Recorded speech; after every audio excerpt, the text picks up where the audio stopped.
És l'eixida que el Club d'Espeleologia Valencià ha organitzat per a públic familiar. L'activitat estava pensada sobretot perquè els xiquets coneguen en què consisteix l'espeleologia i tingueren el seu primer contacte amb una cova. L'entrada va ser a la cova del Candil.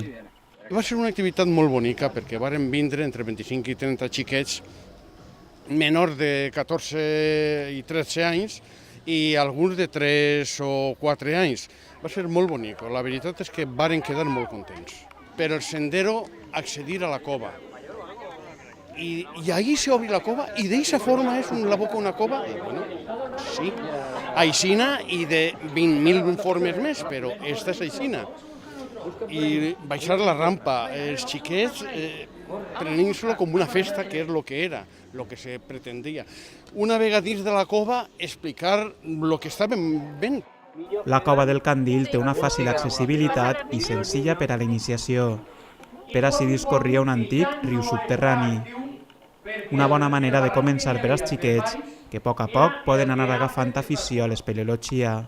El que se busca és conscienciar a la joventut i als pares de lo que és la naturalesa, de lo que se van a trobar, de que n'hi ha que cuidar-lo i respectar-lo i n'hi ha que conservar-lo i que comprenguen el que estan veient. Moltes vegades aplegues a un lloc i l'únic que veus són pedres i és com anar al bosc i no veure-lo perquè els arbres t'estan tapant.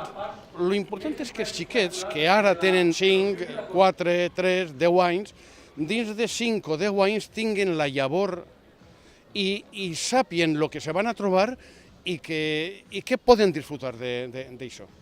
En esta activitat han participat unes 50 persones. És la primera jornada d'espeleologia familiar organitzada pel Club de la Pobla i l'objectiu és ser una jornada de promoció anual.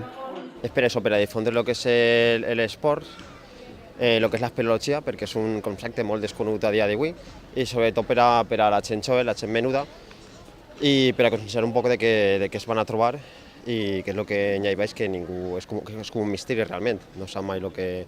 Quan parlem d'espeleologia, de coves, la gent pensa moltes coses, però realment l'altre dia, per exemple, quan vam entrar a la cova, tot era sorpresa, tot era com un món nou per descobrir i per explorar.